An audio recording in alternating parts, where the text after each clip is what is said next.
Just a second.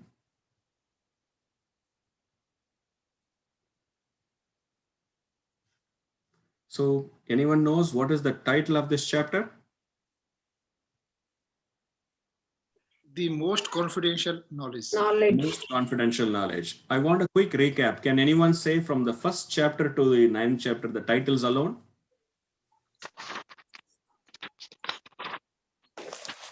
What is the first chapter title?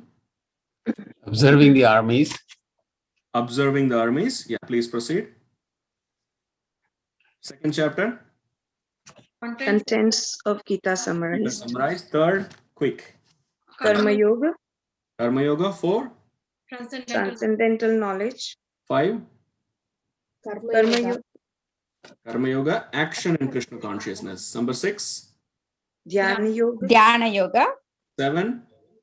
knowledge of absolute, Knowledge of absolute. 8. attaining the supreme. Attaining the supreme. Number 9, the most confidential knowledge. Thank you all so Yeah. much. It is very nice to recollect the chapter titles so that we know what exactly in that particular chapter. It is basically like a map. So, okay, contents of the Gita summarized. That chapter starts like it talks about the Sankhya Yoga. Basically starts with the soul and the difference between body. Like that, it gives us a map for us. That's why I keep asking sometimes. Don't get annoyed. Thank you. And in this first verse, Krishna talks about to understand the most confidential knowledge, because bhakti is not ordinary. Please understand, bhakti is very confidential. And you might understand, everyone knows bhakti. So we will talk about it. As we go further, progress in this chapter, we'll understand why it is confidential. In the first verse itself, Krishna says, who can understand bhakti? Those who are free from envy, anasuyave. And how do we get it?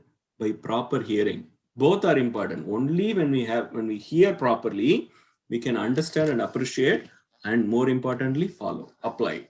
And then anasuyave, free from envy. We need to be free from envy. Envy of right from the Supreme Personality and to all the living entities also.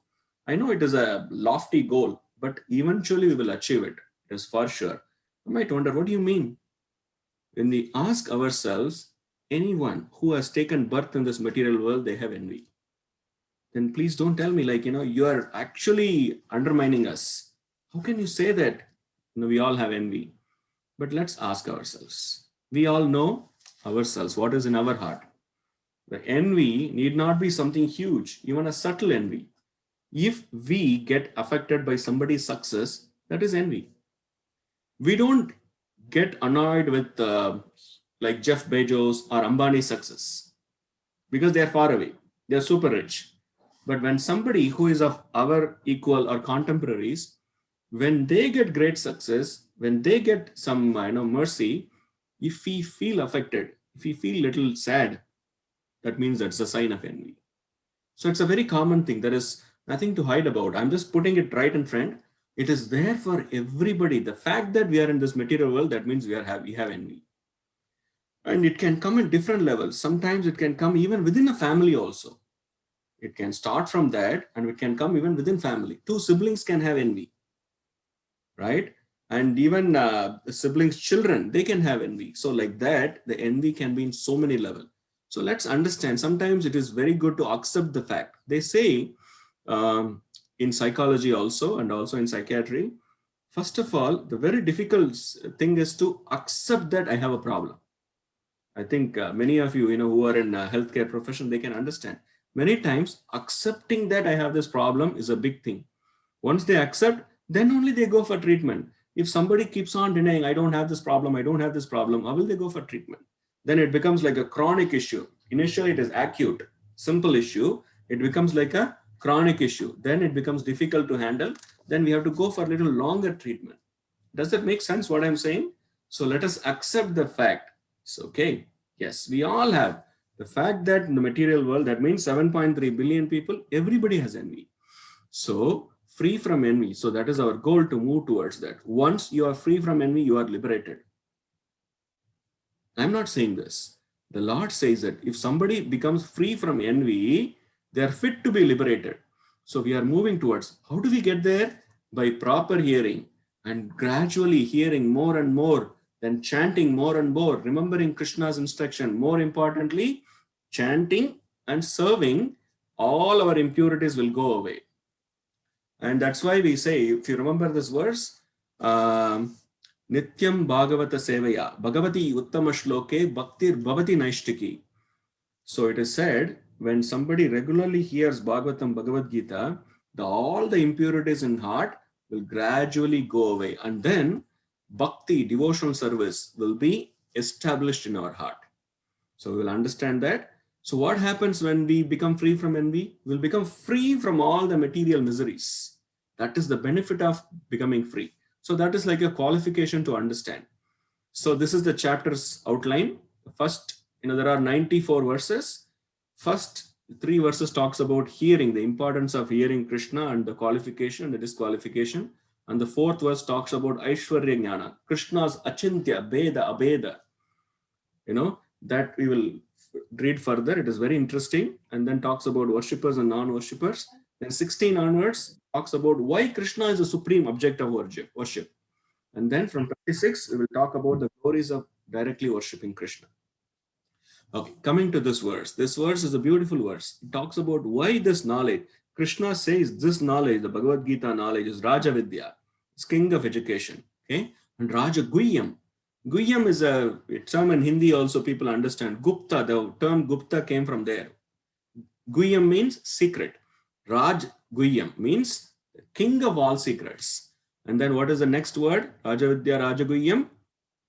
Anyone?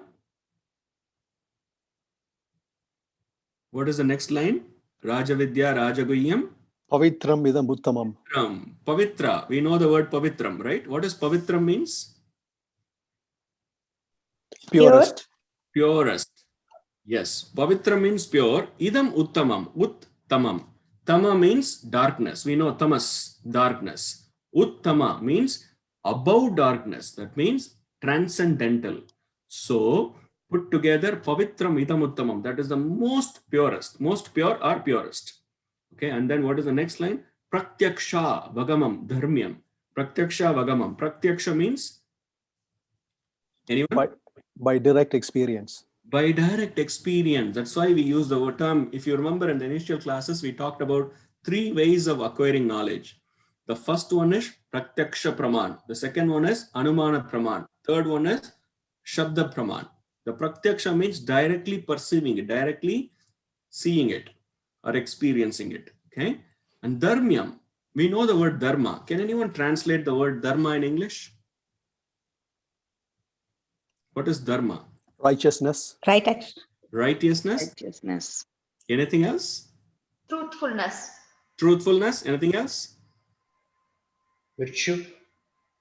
Sorry? Virtue, Prabhu. Virtues. Okay. Right. Wonderful. Anything else? Sanctity. Sanctity. Yes. Love in action. Love and action. Wonderful. Anything else?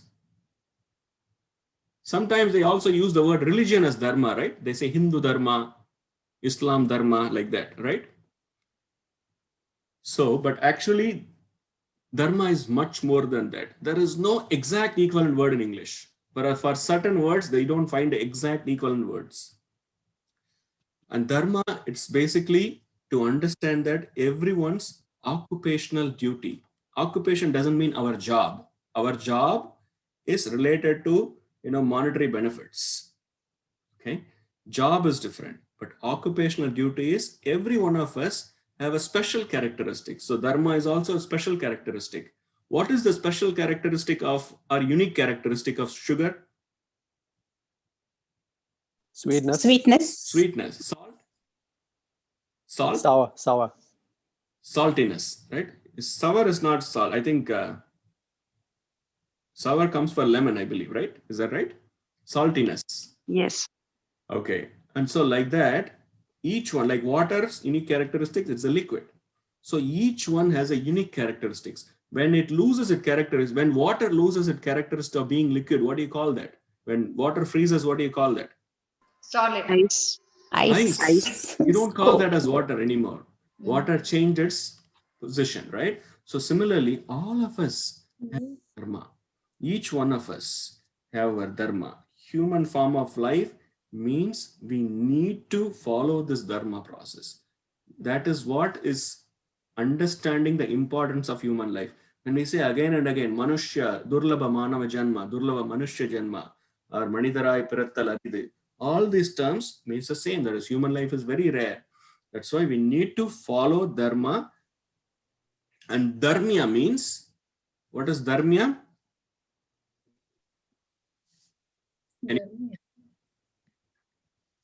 Dharmyam.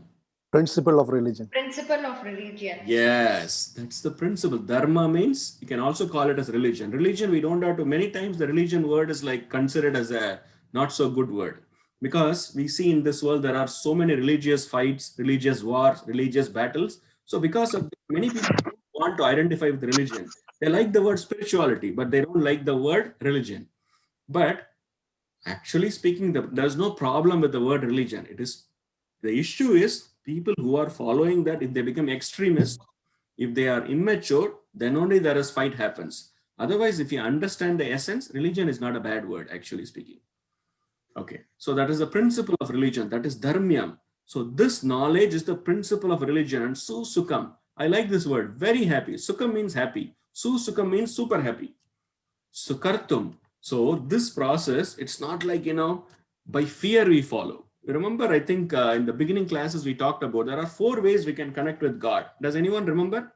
4 ways. The first one starts with F.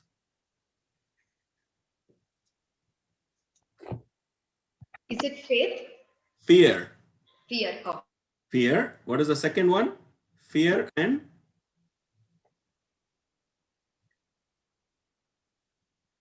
FRDL. That's why we used to remember FRDL. The 4 ways you can connect with God or realize God. Most of the times in this world, people are connecting with God out of fear. That's what many faiths, they say you have to be fearful. If you're not fearful, how can you appreciate God? No. Fear is a preliminary thing. Connecting with God fear is the very low rung, actually. It's not wrong. I'm saying it is the first step. It is the preliminary thing. And then comes reward, out of reward. Okay, I do this, you give me that. That is reward. And then comes duty, out of duty. That is, I've taken a human form of life, I need to do as a duty. I've taken, like everyone has a duty to perform. So this is like a duty. And then comes love. Love is the highest. Okay. So coming back to this point, susukam kartum avyayam. So you don't have to be fearful of God. You don't have to always do a business transaction with God. You can do it happily, because when do we become happy in relationship? When you get reciprocation. What is reciprocation? If I do something, if I get reciprocation back, then becomes happy, right? Then it becomes happily performed. So joyfully performed. And the last one is avyayam, everlasting. It is there forever. So I just wanted to, say this word so that we can remember. If anyone asks you what is Bhagavad-Gita, you can clearly say, Bhagavad-Gita is Rajavitya, Rajaguhyam, Pavitram, Idamuttamam, Pratyaksha Vagamam, Dharmyam, Sushukam, Kartum, Avyayam. Like that you can say.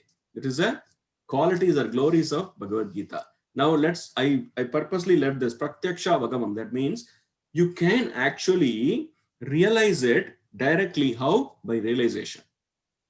So let me tell you a story. So this is this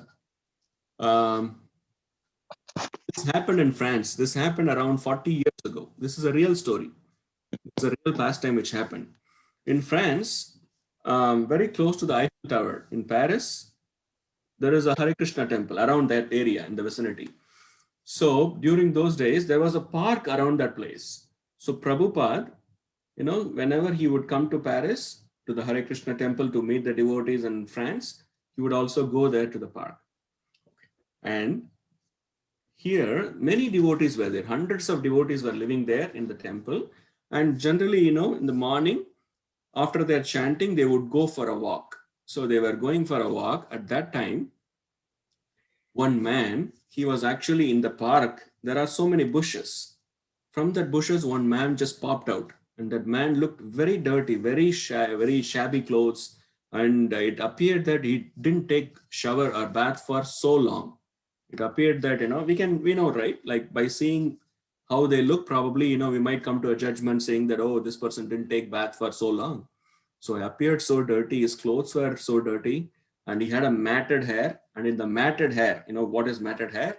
And there were so many insects flying around. And nobody wanted to go closer to him. But this man, he couldn't even speak properly because of taking intoxication, drugs for a very long time. He had a very slurred speech. He just popped out of a bush where he just put some newspapers. That was his bed. So he was lying there and he just got up and looked at the devotees who were walking around with chanting bag. He said, I need food. He said, food, like that. So they said, see, the devotees stopped. Devotees are very kind, they're compassionate. They said, yeah, sure, we'll get you some food, but you have to come to the temple. They gave the address. The temple is right there. You come there. Then they went around. And by the time they came, this man, he came to the temple and he was asking food. He just knocked at the door and asked food.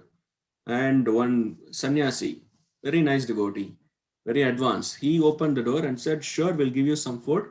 Then they arranged for some prasad, and that man went. That became like a habit. So again, he would come. And he said, the next time he came, he said, I want to stay in the temple. And many others who were with that sannyasi, many other devotees who are also relatively new, they didn't want this man to be in the temple because temple is very pure, everybody is very clean. So they didn't want this particular man to come into the temple. It may not look good. It may not give a good impression. If somebody else come to the temple, how would they feel to associate with a person who appears very dirty, with matted hair, insects flying around like that? So they said, that's not a good idea to take him in. But he was saying, I want to come in. They said, don't worry at this time because, we need to make sure that everybody is comfortable taking you in. So the man went away. And after some time, after a few days, Prabhupada came to that particular town, to the temple in Paris. And Prabhupada also every day after chanting, he would go for a walk. That was one of his regular routine, that he would go for a walk for almost an hour. So whenever Prabhupada goes for a walk, usually many devotees follow. And during walk, they discuss some of the very interesting, philosophical discussions. So on that particular day also, they were discussing and going to this park. And suddenly, the same bush where that man, he was lying. By the time one of the devotees, who grew up in Paris, he gave a nickname for this man. He called him Pigpen. It's not a nice way to call, but he's also relatively new. He called him a Pigpen. We know what is Pigpen, right? So he called him as a Pigpen. And this man who was lying there on the newspapers from the bush suddenly popped out and he jumped very close to Prabhupada. And he was about to touch the lotus feet of Prabhupada. And this is what many, many, many people do. They would like to touch the feet of Prabhupada. That is in our culture, right? You would like to touch the feet of great devotees or advanced devotees to get blessings. And this man, even though he grew up in Paris, he wanted to touch the feet. And generally, devotees wouldn't allow anybody to touch the feet just like that. Because we need to understand, when somebody touches the feet, it is said in the scriptures that they have to accept the karma. They have to accept the karma of the person who is touching. So that's why many times we touch the lotus feet of great devotees or sannyasis. The sannyasis are very compassionate. They're accepting your karma. So coming back to this point again. So he was about to touch and the devotees were stopping them. Hey, come on, catch him. Let him not touch Prabhupada's feet. And it is out of, their concern. So they were about to stop him. That time Prabhupada looked at all of them and said, don't stop him, let him touch. So the man, he touched Prabhupada's feet. And then Prabhupada said, okay, come to temple. Then after walk, went to temple. They went to temple. They entered at the time of darshan. Usually in the temples, they play this particular song. It is from Brahma Samhita. It's called Govinda Madi Purusham prayers. The prayers were, played on the tape, and the Shringara Darshan, they do that Arati and the Shringara Darshan was happening. And then Prabhupada was about to enter the temple. This man, Pigpen, who was called as Pigpen, he was there. And this time again, he jumped Prabhupada's feet. Again, jumped towards Prabhupada's feet and caught hold of Prabhupada's feet. And devotees were about to stop him. Prabhupada said, let him. So he held Prabhupada's feet for a few seconds. And then Prabhupada, he took out his hand and said, "It's okay, my boy." The boy was crying by then. He was actually crying tears. And Prabhupada touched his head and said, he was literally like caressing the head and say, "It's okay, my boy. It's okay. It's okay." This went on for around 20 seconds. It went on for how long? 20 seconds. And after the 20 seconds, Prabhupada said, "It's okay." Then Hare Krishna. And then Prabhupada moved further. Then this person, he was taken back and he was there in the temple. No one refused, because now by then everybody understood. Now Prabhupada has accepted him. Prabhupada gave him his mercy. Prabhupada didn't hesitate to touch him or caress his head or bless him. So they understood. So nobody can say anything now. So now this man who was known as Big Pen, he said, "I want to stay in the temple." Now they cannot say no because he got mercy of Prabhupada. Then they said about the temple rules. You have to be very clean. You have to take shower in the early morning. You have to attend the morning Mangal Arati program at 4:30. So if you're a resident of the temple, you need to follow all these rules and you need to chant the Maha Mantra and temple services, everything they explained him. He said, "Ready, fine." So they took him. And he actually mentioned that he didn't take really bath for so many months. So some devotees helped him to clean him. And then they also cut his hair and nicely shaved him off and then gave the devotee dress. And this went on. He started serving in the temple. By then, gradually, all those bad habits went away. All those drug addiction and everything went away. And one fine day, when he was taking care of the cleaning services, suddenly he washed his hands and wiped his hands, and the devotees were about to go for distributing the literature, Bhagavad-Gita. They would go to some parks, some shopping malls, they would distribute books. So this man also said, "I also want to come."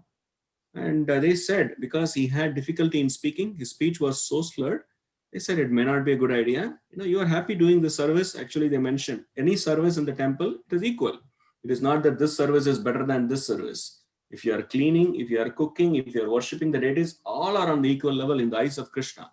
So continue there. But this man, he said, "No, I want to come." So he came with the devotees in a van. They took so many books and they went to this particular place, to a parking lot. And after a heavy breakfast, generally they immediately wouldn't go. They would sit in the van for some time and talk. This man, Big Pen, he jumped out of the van and he had a bag full of books and he went out. And after some time, devotees were seeing this man was literally giving literature. It was like books. He was actually giving Bhagavad-Gita and many other books, and many people were buying it. So they were shocked.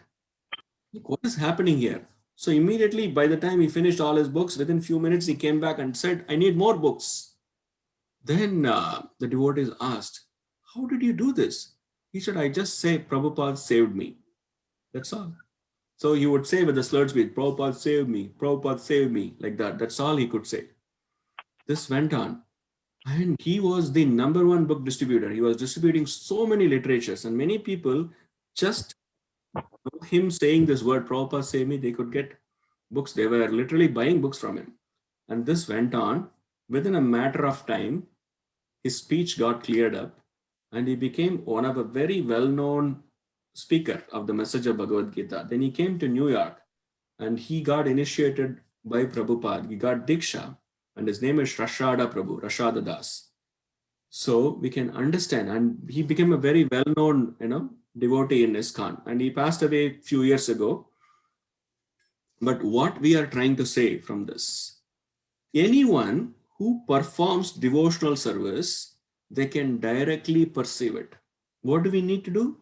We need to apply and perceive it. So anyone, even in that level, when somebody who's completely intoxicated, completely like in a very difficult state, they can come to a very high level. Now that Rashada Prabhu, when he was serving in New York, he was regarded with high respect. He would give wonderful classes, and more importantly, he was perfect in character. Anybody, it's a matter of practice. They can give classes, they can sing, but practice, that is what will help us take towards, Krishna. So these are all services. So it is not that somebody who give class, they are higher than, who cannot. No, it's not like that. In Krishna's eyes, every service is equal. Just like giving classes, just like singing, just like cooking, just like cleaning, just like taking care of deities, all are equal on Krishna's eyes. So everybody is given a unique talent. They can use their talent, their skills in the service of Krishna. That is what is Krishna consciousness. Krishna consciousness, there is equal opportunity for everyone. No one is left behind. In fact, everyone, by practicing devotional service, bhakti, they can directly perceive the mercy. They can directly realize Krishna. Of this, there is no doubt. So that is one of the important point, which we want to say. And then coming back to this verse again, in this verse, there are some important points which we'll discuss. See, can anyone read what is there? Is it too small? Can I read it? Those who are seeing in computer, probably they can read it. Yeah. Yeah, please read. Sure, Badrikaram. Yeah. Yes. How to get direct perception of the self.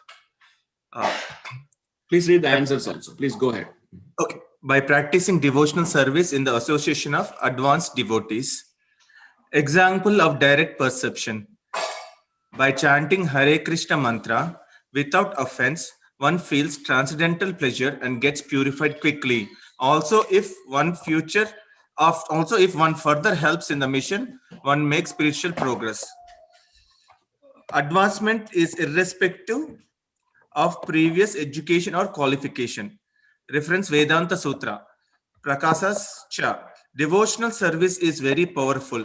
Simply by engaging, one becomes enlightened irrespective of qualification. Example, Narada Muni served great souls. Hare Krishna. Hare Krishna. Wonderful. This is the point we are trying to say. So anyone can do that irrespective of their previous education, where they're highly qualified or never went to school. There is a story given in Chaitanya Charitamrita.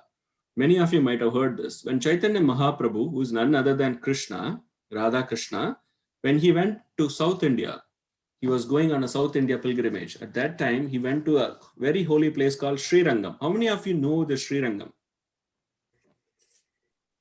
We have been there. Yes. Trichy. Sri Rangam is considered one of the most holy places in South India. In fact, those devotees who are in the Sampradaya of Ramanujacharya, Sri Rangam is considered one of the topmost place, very important place. So in that Sri Rangam, when Chaitanya Mahaprabhu visited, there was a man who was also a Brahmana, and he would read every day in the temple hall. There is a particular place they call Mandap. Mandap means that it's a particular place where he would read every day. He would take Bhagavad-Gita and read. And whenever he was reading, he would shed tears. And those who are passing by, they would actually laugh at this man because they know this man is an illiterate. He never went to school, so he cannot read. But he would hold the book every day and he would shed tears and he would struggle because he was learning gradually to, read with alphabets. So he would struggle and his pronunciation was so bad. So many people will laugh at him. What is the thing about every day he comes and reads and make a show of it like that? They would laugh and go. One day when Chaitanya Mahaprabhu came to the temple, he saw this particular devotee, particular man. He was trying to read Bhagavad-Gita with tears. He came and approached him. Sir, I see you every day here. And please tell me, what makes you cry? And first of all, tell me, why are you reading Bhagavad-Gita? I understand you have trouble reading it. Mahaprabhu, Chaitanya Mahaprabhu, he is there in everybody's heart as Paramatma. So he knows exactly what happens in everybody's life, what goes on. But still, he wanted to bring the glories of this man. So this man said, Sir, this man's reply, he said, Sir, I know you're looking as a great personality. You're so effulgent. I want to tell you, my spiritual master, my guru told me that I need to read Bhagavad-Gita every day. And my guru also knows that I cannot read. So I'm trying to learn the alphabets. And then I'm also trying to fulfill the instruction of a spiritual master. Every day I come and try to read Bhagavad-Gita. I know I make mistakes. I know people are laughing at me. But still I want to fulfill this because it is my guru's order. At that time, Mahaprabhu asked, I understand your guru's order, but why are you crying? That time he said, I am crying because whenever I take this book of Bhagavad-Gita, I immediately remember the person who spoke. Who spoke Bhagavad-Gita? Krishna. Krishna. Krishna. Who is Krishna? Bhagavan. Bhagavan. Yes, he is a supreme Lord. What does the word Bhagavan means? Aishwaryasya samagrasya viryasya yasasashriya jnana vairagyayos chaiva sannam bhaga idin kana. Can anyone explain what are those 6 opulences which I just mentioned in Sanskrit? What are the 6 opulences? Hare Krishna Beauty. Prabhuji. Yeah, beauty. Yeah, What is the Wealth. second one? Wealth, wealth, Wealth. knowledge, Power. knowledge, Knowledge. power. power, disattachment. How I call it? Yes, Renunciation. That's nice. Renunciation. Renunciation, and one more. Fame. He's also famous. Fame. Yeah. Fame. So God is famous all over. Even people who don't believe in God, they know God. God is that famous. All the 7.3 billion people, they know about God. They may not know Mr. Justin Trudeau. They may not know Mr. Biden. But everyone in the world knows God. God is all famous. And all these 6 opulences, Bhaga means opulence, Aishwarya. Van means a person who has it. So Krishna is the person who has all these opulences in complete. We talked about this many, many times. The world's richest person, I think at this time, Elon Musk, he cannot have the rich of Jeff Bezos because Jeff Bezos has Amazon. He cannot own Amazon because it's owned by him. So he can never claim that, Elon Musk, he can never claim that I have all the riches in the world. He has some riches by which he is on top. Does it make sense what I'm saying? Yes. Yeah. So he cannot have the rich of other person. So he has much more than everybody else. That's why he's richest. But only Krishna can claim he is the richest of all because he has everything. He possesses everything. Nata parataram nanyat kinjit asti dhananjaya. There is nothing more than him. So only Krishna can. And Krishna is the most beautiful. Navanava yavvanam cha. And his beauty always increases. And he is the most powerful. Now, when did Krishna lift Govardhan hill? What age? Anyone? 7. 9. 7 years. When Krishna was just 7 years old, he lifted the Govardhan, which at that time itself, it was like more than 25 kilometers length. 23 kilometers length. So that big of a mountain, Krishna lifted. How did he lift? With one finger. With one Big finger. finger. Pinky finger. Pinky That was finger. his left hand, pinky finger, he lifted. For what? To actually teach a lesson to Indra. So Krishna is the most powerful. Nobody can imitate. We cannot even lift, what to talk about. Even we cannot lift our phone for few seconds. We cannot even forget about keeping a pillow or whatever. At the most for few seconds or few minutes, but it's not possible. So this Krishna is also the most knowledgeable. He has given the ultimate knowledge. Vedas come from who? Krishna. That's why Bhagavat Pranitam. Dharmam to Shakshat Bhagavat Pranitam. Dharmam, we cannot create the dharma. Dharma has to come from who? Krishna. Vedas come from Krishna. Krishna imparted the knowledge to Brahma, and then Brahma imparted knowledge to his disciple Narada. Narada, then he gave it to Vyasadeva, then it is coming in Parampara. If you read Bhagavad-Gita, right before the first chapter, first verse starts, the previous page, I think some books it is 34, some books it is page number 30. You can see the Guru Parampara starting with Krishna all the way to Prabhupada. So we can see that. So knowledge, he is the supreme most knowledgeable person. Okay, coming back to the point. This Krishna, even though he has all these opulences, he is never attached to it. He never become proud of it. He's never proud of that, his opulences. That's the reason that same Krishna, he can be a chariot driver for who? His devotees. Arjuna. Yes. For how many days? 18 days. 18 days. Days. Throughout the Kurukshetra war, Arjuna was his chariot driver. Charioteer means a chauffeur, right? Like a driver, like a taxi driver we call cab. Similarly, Krishna was literally chauffeuring, literally driving this chariot as a chariot driver. Who is Krishna? The Supreme Lord, not only for this town, not only for this country, not only for this planet, not only for this material universe, not only for this unlimited material universes, not only for the spiritual universes, he is the cause of all causes. He is the proprietor of all the creation. And that Supreme Lord, coming as a humble, simple person, as a chariot driver. And many times it is said, the chariot driver in those days, they were not fighting with buttons or machines. It was all face-to-face combat. When a chariot goes, who is more susceptible to injury? The person who is in the front. So the charioteer gets more injuries than person who is sitting behind. Does it make sense what I'm saying? Chariot Rath, right? So Krishna, he would get so many arrows before even Arjuna.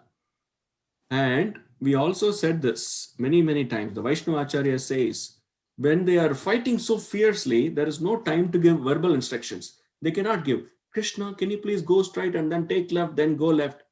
You can never say like that. There is no time. If you keep on talking like this, by the time we are hit by arrows. So what they would do, they would have some signs. When they kick with the left leg on the left side of the body, that means he has to go on the left. With the right side, if they kick, they have to go on the right. And they have some signs for that like that. So Arjuna, he would do that to give direction to Krishna using his feet. And that's how it is. That's how the process is. It's not that only he was doing it. That's how it works. The chariot driver takes a menial role and accepts instructions. And that same Supreme Lord who not only accepted that, he had to go through this. Can you imagine? That Krishna, whenever I think of that Krishna, Parthasarathi, who is Bhakta Vatsal, Dina Vatsal, what is the other name?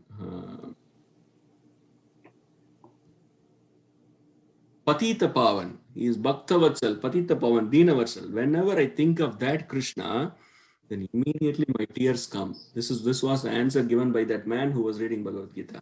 Whenever I think of this Krishna, how merciful is this Krishna? How compassionate is this Krishna, who is ready to do anything to take care of his devotee? Arjuna is a pure devotee. Definitely Arjuna is a pure devotee. That was a service. He didn't want to do that, but he had to do it to please Krishna. Arjuna took that role to please Krishna. So whenever I remember Krishna and Arjuna, immediately tears starts coming. That Supreme Lord, how merciful is he? Then immediately Chaitanya Mahaprabhu said to that man, you have understood the essence of Bhagavad-Gita. Many people who are laughing at you, they have not understood. And who is saying this? Chaitanya Mahaprabhu is saying this. You have understood the essence of Bhagavad-Gita. So Mahaprabhu embraced him.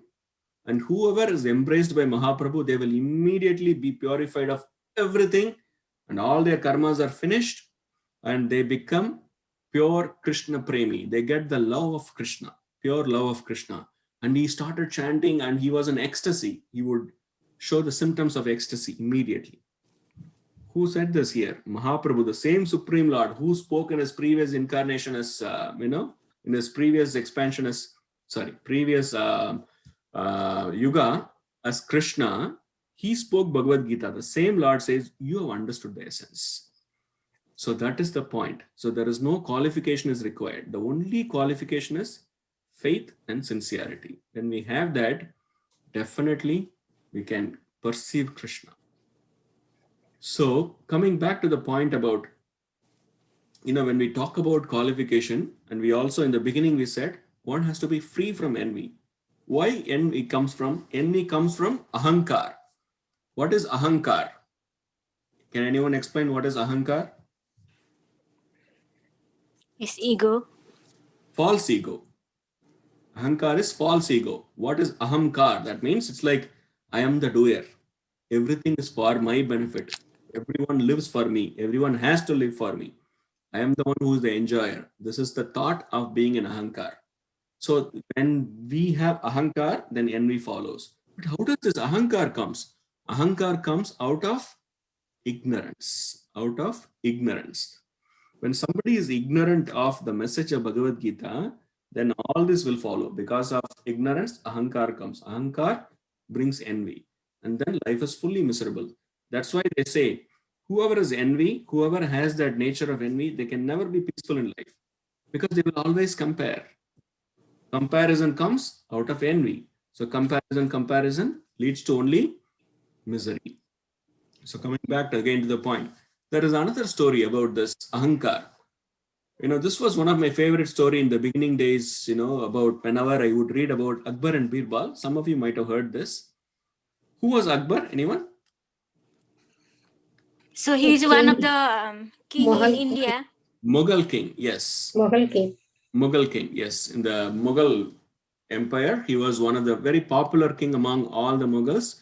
Among them all, he is considered little more sensible and little more responsible compared to all others. All others, many times they were cruel and very enforcing. But Akbar is celebrated many times because he was also kind of trying to bring all the religions together with that brotherhood, universal brotherhood. He was trying. That is all because of the association of one man. Okay. And Akbar, he actually became emperor at the age of 13. Very young age, he became. And imagine, Mughal empire was quite big. It was not like one state. It was like almost more than half India. Like India has how many states? Anyone? Just a quick reference. 14 before. 14. How many? 14 before, not now. Okay. I think it's That's 22. Much more than that. 23.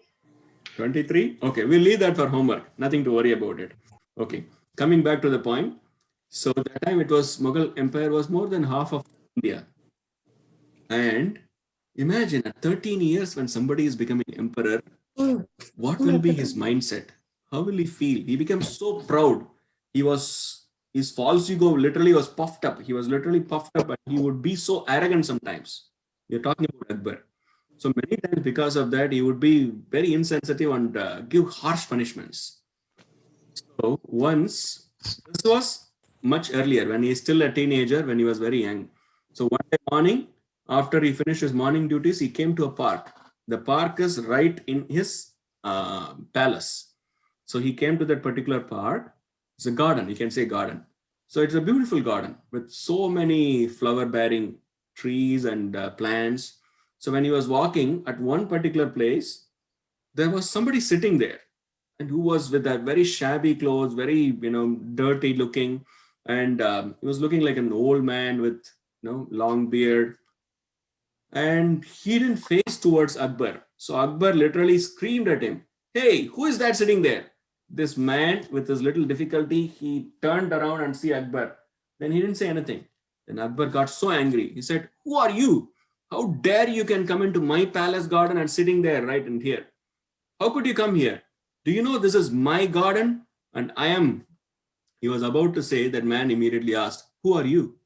So, "What do you mean, who are you? You are sitting in my garden and you are asking me, who are you? Everyone knows here in this country, I am Akbar, the great emperor of Mughal." So the man, he appeared quite indifferent. He was not excited or he was not so fearful. He just kept his face as it was earlier and said, "Oh, you're Akbar? Okay, all right." Actually infuriated Akbar more.